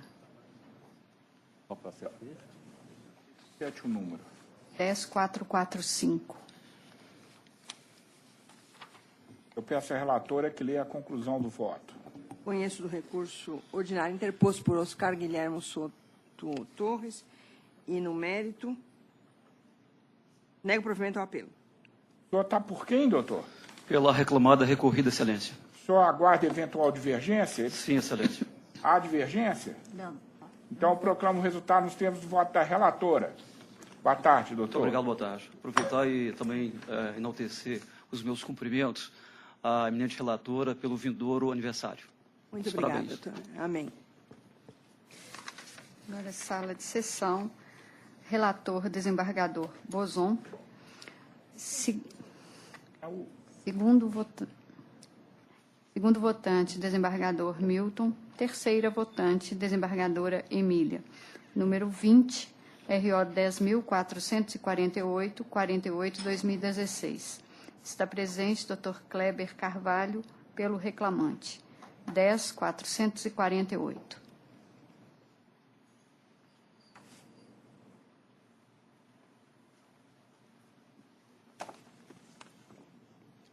Só um minuto, doutor, está entrando aqui. Pois não.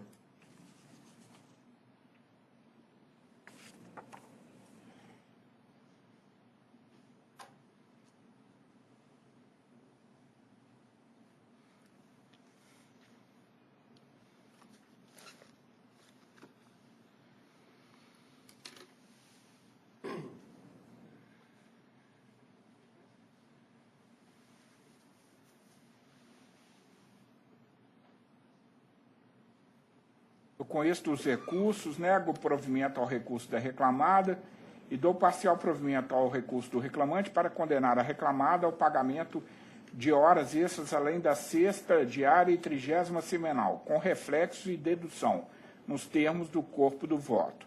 Faço a declaração da natureza das parcelas e mantenho o valor arbitrado à condenação. O senhor está com a palavra, doutor. Senhor presidente e relator, em nome de quem peço licença e cumprimento dos demais presentes a essa sessão, pretende aqui o reclamante recorrente que seja mantida a proposta de voto no que tange ao provimento do recurso do reclamante no tópico relativo às horas extras e negativa de provimento ao recurso interposto pelo banco. Entretanto, pretende que seja ampliado o provimento dado ao recurso ordinário obreiro, especialmente no que se refere à nulidade da dispensa pré-aposentadoria e os honorários pleiteados desde a inicial. É o que se espera, excelência. Há divergência? Não. Da minha parte, não, senhor presidente. Então, eu proclamo o resultado nos termos do meu voto. Boa tarde, doutor. Obrigado, bom trabalho. 23, ROPS 10.631, 5, 2016. Está presente doutora Priscila Adame, pela reclamada. 10.63105.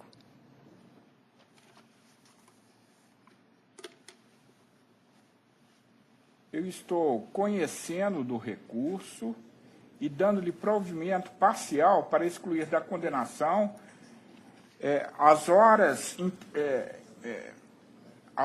extras intra-jornada e limitar a condenação a multas normativas a uma por instrumento violado, mantendo no mais a sentença recorrida.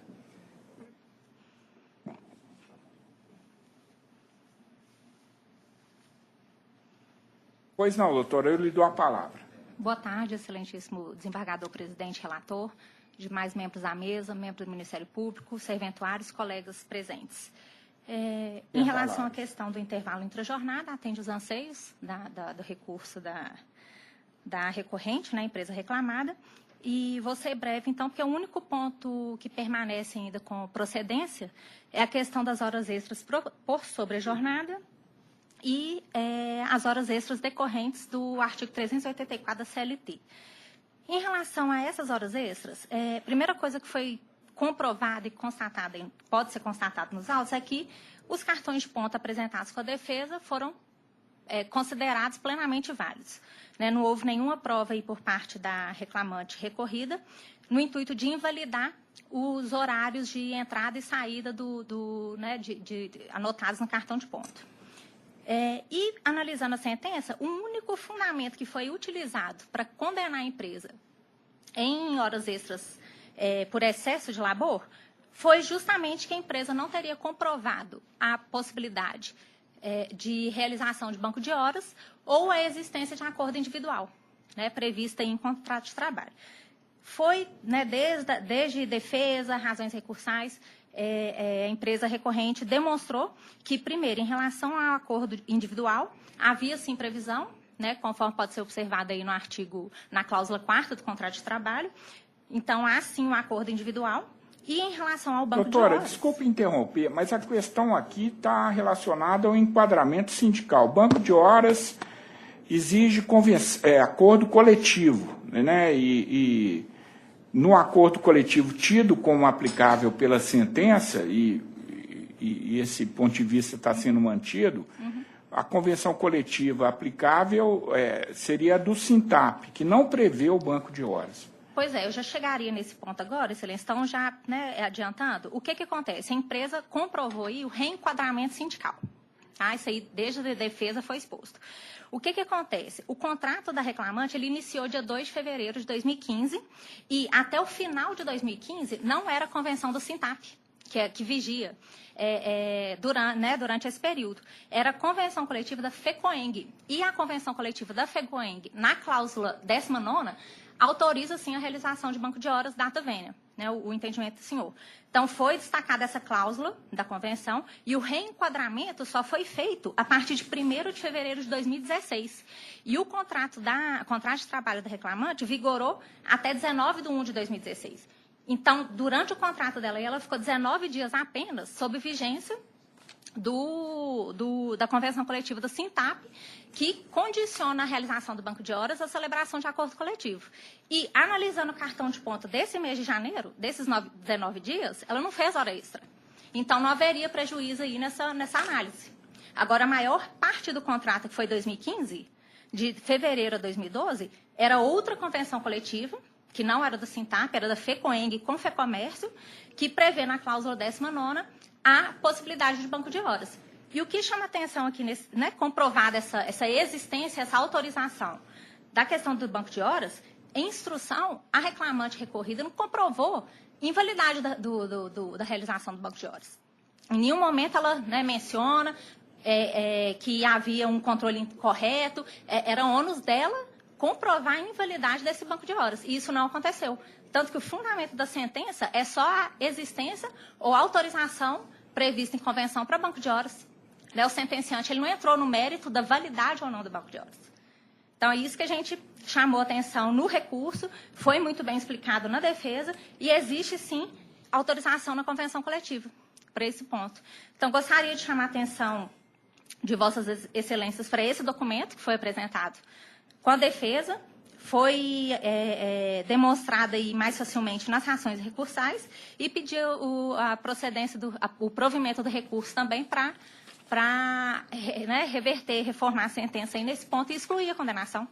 Porque no período de 19 dias de janeiro, quando era a convenção da Sintap, realmente condiciona acordo coletivo. Mas o cartão de ponto que foi considerado válido não aponta a realização de hora extra. Então, pede provimento do recurso nesse ponto também. Pois é, doutora, mas eu, data vênia, não dou legitimidade a esse reenquadramento e entendo que a empresa esteve sempre sujeita ao Sintap. O segundo votante é o desembargador Tibal. Vou pedir vista. Pois não. Então, fica adiado para quarta-feira que vem, viu, doutora? Não vai haver intimação, não. Tá certo. Agradeço a atenção e boa tarde. Número 2, RO 10.057, 19/2014.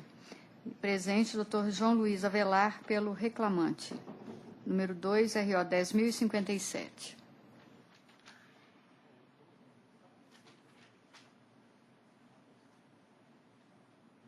Esse caso é de rejulgamento e eu estou apenas estabelecendo, nos termos da decisão da SDI, que as horas extras deferidas devam ser calculadas pelo divisor 180.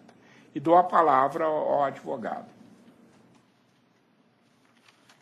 Boa tarde, excelentíssimo Boa tarde. desembargador presidente, demais integrantes dessa egrégia turma, senhora procuradora, senhora secretária. Vossa Excelência me permitiria a manifestação após eventual voto divergente, Vossa Excelência? Pois não. Há divergência? Da minha parte, não, senhor presidente. Eu já vou. Então, eu proclamo o resultado nos termos do meu voto. Boa tarde, doutor. Boa tarde. Divisor? Qual divisor? 180. Tá, muito obrigado, Excelência.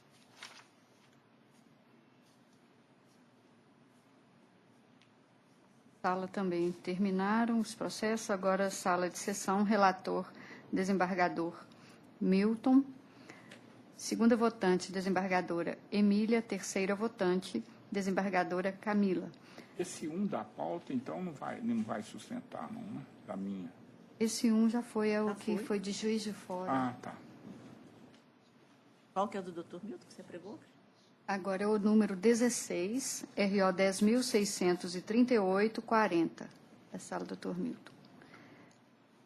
Inscrito doutor Paulo de Tarso, ausente. Há divergência? Da minha parte, não, senhor presidente. Então, proclamo o resultado nos termos do voto do relator.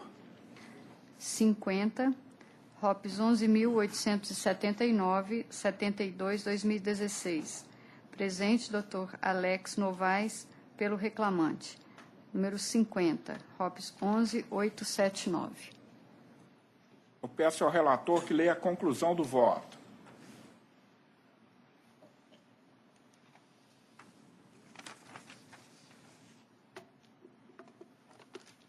Senhor presidente, eu gostaria de fazer uma manifestação antes de ler o meu voto. Pois não. Porque me chegou agora ao conhecimento que faleceu no Rio de Janeiro o juiz aposentado Cristóvão Piragibe Tostes Malta. Ó, que perda, hein? Com Uma que grande idade? perda para o direito do trabalho. É O uma livro idade já dele de avançada. processo do trabalho, na minha opinião, é disparado o melhor. Então, eu gostaria de registrar minha Que condolência idade o pessoal. senhor disse? Não, eu não sei. A idade não Devia consta, ser não, aqui na nonagenário, pelo menos, né? Não, não era tão idoso, não. Não. O pai dele, Aldílio Tostes Malta, é que deveria ter, já beirando os 100, né? Ele se afastou da advocacia, quer dizer, da magistratura cedo, para abraçar a advocacia. Eu conheci lá no Rio de Janeiro já como advogado, atuante, amigo. Ele deixa viúva. Deixa viúva, deixa E filho. Vossa Excelência poderia providenciar o endereço da... Sim. E eu gostaria que Vossa Excelência encaminhasse, então, a ilustre família enlutada, esse nosso Com a nossa pesar. adesão, senhor presidente. de todos, porque realmente é uma perda para o direito do trabalho. Isso. Agora, indo à conclusão, conheço o recurso interposto pela reclamada, no mérito dou-lhe provimento para excluir da condenação a diferença do prêmio pecúnia e para adotar os critérios da correção monetária definidos na súmula número 381 do volante do TST e pelo artigo 39 da Lei 8.177, de 1991, não havendo que se falar em constitucionalidade do referido dispositivo legal, e em razão da procedência do recurso da reclamada, em virtude de sucumbência, arbitrando o valor da condenação em R$15.000, com custas pelo reclamante, no importe de R$300, e fica isento devido à concessão de benefício de justiça gratuita. Pois não, doutor, com a palavra. Lúcio, senhor desembargador presidente, nobres membros da turma. Excelência, antes de tratar da sustentação oral, gostaríamos de aderir à manifestação do professor Milton e agradecer ao professor pelo livro. Farei a leitura e tenho certeza que trata muito bem do tema. Já tive a oportunidade de ler o prefácio do professor Guedes e muito obrigado. Excelência, o tema que me parece recorrente diz respeito ao PDVI da Copasa. No regulamento do PDVI da Copasa, ele traz que o valor a ser pago seria prêmio pecúnia equivalente a 0,4 do salário nominal vigente na data do desligamento, acrescido do valor do quinquênio anuênio, por ano completo de efetivos serviços prestados à Copasa, para adesões realizadas nos 30 primeiros dias de vigência do programa. Ou seja, prêmio equivale a 0,4 do salário nominal vigente na data do desligamento, acrescido do valor do quinquênio. Mas a Copasa pagou 0,4 do salário e do quinquênio, e não 0,4 mais o quinquênio. Esse era o regulamento, foi a isso que o reclamante aderiu, mas a reclamada pagou um valor menor. Entendemos nós que a base de cálculo é essa que o regulamento prevê. Não tem aqui tergiversação. É isso que está escrito no regulamento, é isso que a reclamada propagandeou. 0,4 mais valor do quinquênio anuênio por ano completo. Bem, por isso, Excelência, dada a singeleza da matéria, esperamos nós o desprovimento do recurso da reclamada. É o que espera. Como o relator decidiu nos termos da jurisprudência unânime da turma, eu vou me poupar de devolver-lhe a palavra e perguntar se há divergência. Não. Não, então proclamo o resultado dos termos do voto do relator. Obrigado, Excelência. Boa tarde a todos. Boa tarde. Número 30, RO 11, 139, 72, 2015. Presente, doutor Alexander Martins, pela reclamada. Eu peço ao relator que leia a conclusão do voto. Esse qual o número mesmo? Já teve o quê? Esteve uma vez. Foi retirado de pauta. O advogado chegou a sustentar? Não era eu. A informação de que sim. Então, mas, por favor, relator, leia novamente a conclusão. Qual é o número do processo? 11.139? 11.139. É um processo que foi incluído na última pauta do ano, como o doutor Milton ia tirar férias seguido ao recesso. Ele pediu vista. Ele foi retirado, sim. Ele pediu vista diante da sustentação. E Vossa Excelência modificou o voto ou não? Não, conheço o recurso ordinário da reclamada, no mérito nego-lhe provimento. Há divergência? Da minha parte, não, senhor. Também não. Então, proclamo o resultado nos termos do voto do relator. Conheceu da reclamada e negou provimento. Isso. Parece, salvo engano, senhor presidente, só por uma questão de ordem, que tinha sido conhecido o recurso do reclamante. Me parece que o recurso do reclamante não foi recebido, porque era outra peça. Me parece que foi por isso a retirada. Só para esclarecimento. Obrigado, viu? Muito obrigado, doutor. Boa tarde, bom trabalho. Processo número 19, RO 11.720, 05/2016. Está presente o doutor Antônio Barbosa Júnior, pelo reclamante. 11.720. Eu peço ao relator que leia a conclusão do voto. Esse é o 10.720. 11. 10.720. Desculpa. 19 da pauta. Conheço o recurso ordinário do reclamante, à exceção do alegado impedimento do juiz Acor, por se tratar de inovação recursal. No mérito, nego-lhe provimento. Com a palavra, doutor. Boa tarde, senhor presidente, pessoa de quem eu cumprimento os demais presentes. Excelência, superando então a questão do impedimento do... O relator entendeu inovador o argumento, doutor. Sim, Excelência, mas em se tratando de uma questão de impedimento legal em que o juiz sentenciante disse estar impedido por um de seus filhos ser procurador da primeira recorrida, nos parece imperioso ressaltar nessa tribuna que a sua atuação como julgador neste processo específico ofende a imparcialidade, pelo que buscamos o provimento do recurso também nesse sentido, e o seu recebimento anteriormente, claro, e o seu provimento nesse sentido. Pois bem, adentrando ao mérito, Excelências, gostaria de chamar a atenção a uma questão... Só um minutinho, doutor. Se for o caso, eu lhe devolvo a palavra. Por favor. Parece que, efetivamente, Vossa Excelência tem um voto nesse sentido. Na sessão passada. E agora eu me lembrei com o nome da... Eu vou pedir vista desse processo. Eu preciso olhar se são as mesmas circunstâncias.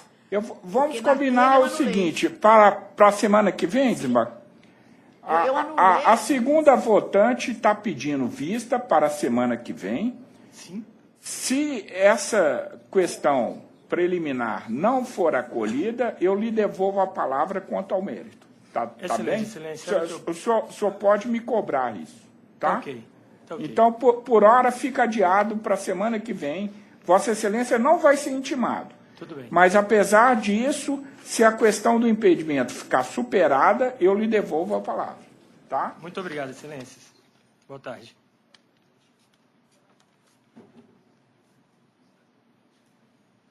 Tem que ver se é impedimento mesmo ou suspeição. Número 27, RO11 072 98 2016. Presente, doutor Lucas. Esse que ele está falando é impedimento. Doutor Lucas de Jesus, pelo reclamante. 11.072-98. Eu peço ao relator que leia a conclusão do voto. 1172. 072.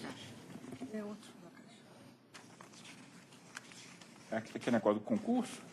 Com esse recurso ordinário interposto pela reclamada, rejeita as preliminares arguidas no mérito do-lhe provimento para afastar a determinação de convocar, nomear e dar posse ao reclamante no cargo de técnico bancário novo, na forma do edital número 1, de 22 de janeiro de 2014, absolvendo-a da condenação que lhe foi imposta, bem como para excluir a condenação de multa por embargos protelatórios, sendo revogada a antecipação dos efeitos da tutela concedida em primeira instância.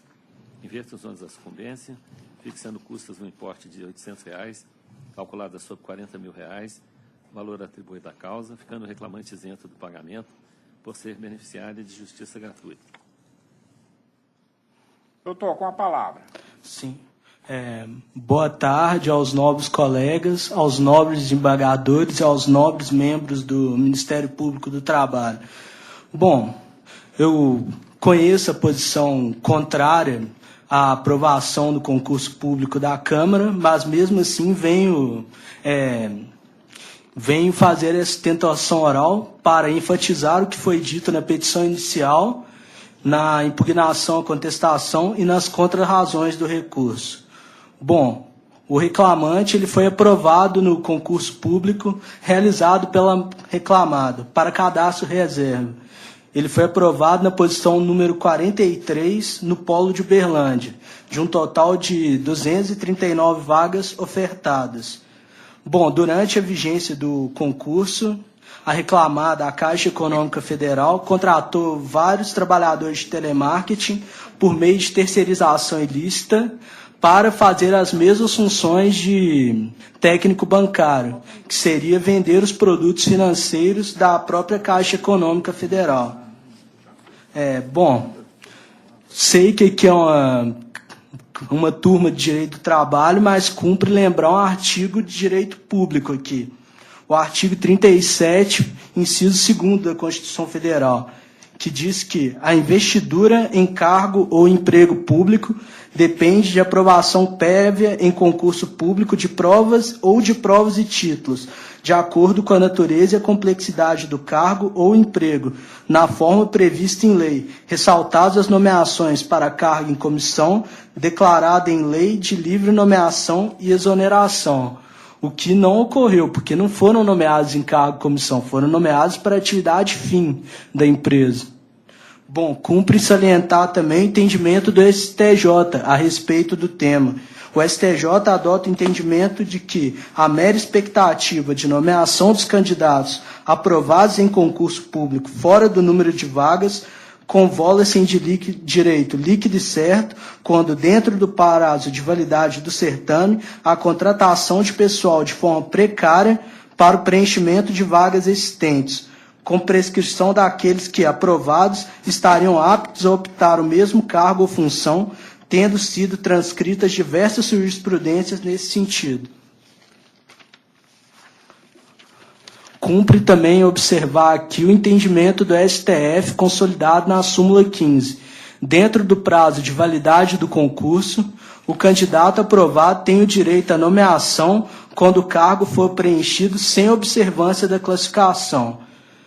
Podemos observar também no ponto 2.1.3 do edital que há uma descrição exemplificativa das principais atividades, dentre elas prestar atendimento e fornecer informações solicitadas pelos clientes e pelo público, e também a prática de venda dos produtos financeiros da Caixa Econômica. Podemos, então, analisar claramente que há terceirização ilícita, especialmente no polo de Uberlândia, aqui em Minas Gerais. A reclamada contratou a empresa, através de pregão eletrônico, a Algar Tecnologia e Consultoria, no contrato firmado em 8 de agosto de 2014, durante a vigência do concurso público. E esses operadores que prestam serviços para a Algar fazem funções idênticas aos técnicos bancários que seriam aprovados no concurso. Cumpre até ler aqui a cláusula primeira do contrato.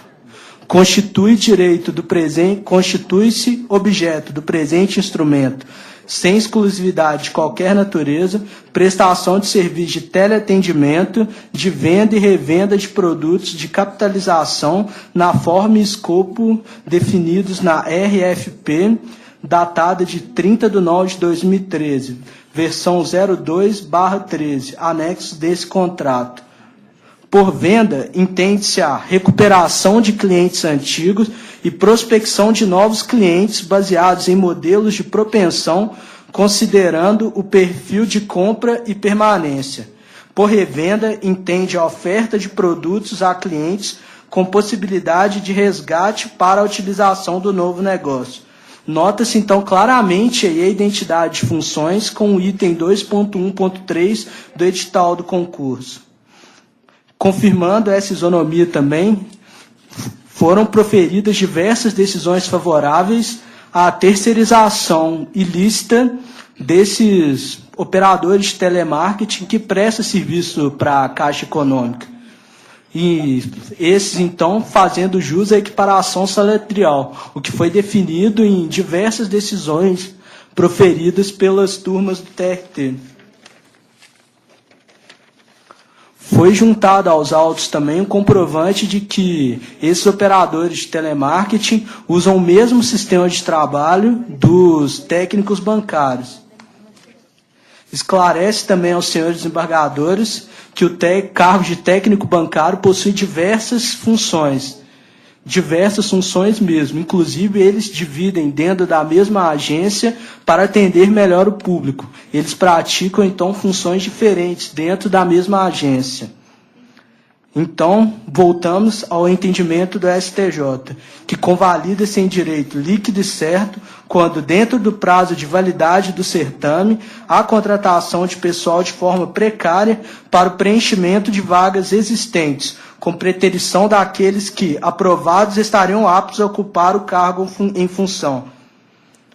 E a sentença proferida em primeira instância pela Vara do Trabalho de Uberlândia considerou favorável a terceirização ilícita e procedeu pela nomeação do reclamante à nomeação do concurso público. Ressalta-se também que o presente processo juntou também a ação civil pública proposta pelo Ministério Público no Central de Entendimento de Belo Horizonte e de Uberlândia. Dessa forma, a sentença deve ser mantida devendo ser negado o provimento ao presente recurso. Há divergência? Não, presidente. Então, proclamo o resultado nos termos do voto do relator. Boa tarde, doutor. Obrigado. Processo número 6 da pauta, RO 10.135, 77/2016. Presente, doutor Vinícius Miranda, pelos reclamantes. 10.135.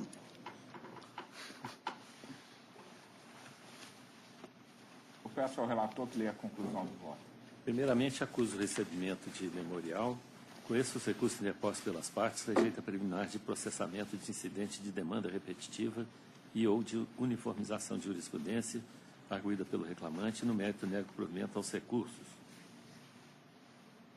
Já fiz meu ponto, não tem necessidade de repetir, não vou tomar o tempo de todo mundo. Com o tempo da Revolução Francesa, que advogar era tão difícil que os advogados iniciavam as sustentações dizendo o seguinte, que traziam para o tribunal a sua fala e a sua cabeça, e que esperava que, pelo menos, eles cabeça cortassem a permanecesse. cabeça só depois de ouvir a fala.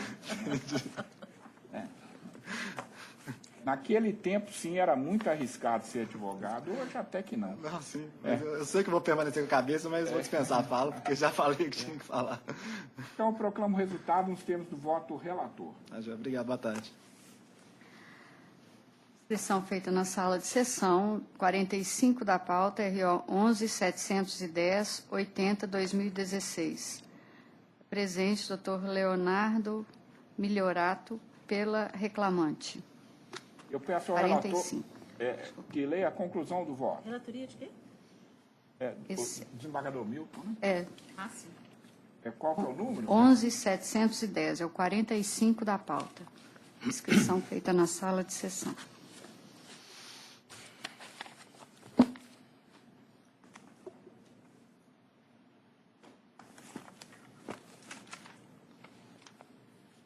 Qual o número dele na pauta? 45.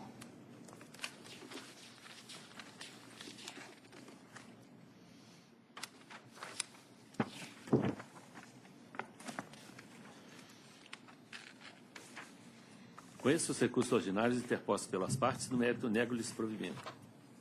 Com a palavra, doutor. Boa tarde, excelentíssimo desembargador presidente, demais desembargadores e desembargadoras, representantes do Ministério Público, um colega mais. Um ponto, a questão da revelia já foi enfrentada, a reclamante, o voto do ilustre desembargador Milton Tibau atende os anseios da reclamante, né, mantendo a sentença. Então, me resta apenas a questão do ponto com relação à intrajornada, que foi um ponto do recurso ordinário. A questão da intrajornada trata-se no sentido de que foi reconhecido que a recorrente, a reclamante, tinha o seu itinerário, o seu horário fiscalizado, monitorado, lhe era traçado o itinerário, né, pela chefia, e ela não realizou os intervalos intrajornada. O único ponto seria com relação ao deferimento da intrajornada, já que o magistrado acuó reconhece as horas extras, reconhece que tinha cartão de ponto, porque a própria reclamada recorrida junta cartão de ponto com hora britânica. Assim, o pleito é apenas aqui ratificando o recurso ordinário com relação à intrajornada. Relator, Mas nada a acrescentar, senhor presidente. há divergência? Não. É porque a gente tem uma jurisprudência aqui, doutor, que no serviço externo presume-se que, quanto ao intervalo, o trabalhador é dono da própria jornada. É só um feedback que eu estou dando para o senhor. Então, eu proclamo o resultado nos termos do voto do relator. Boa tarde, doutor. Muito obrigado, boa tarde.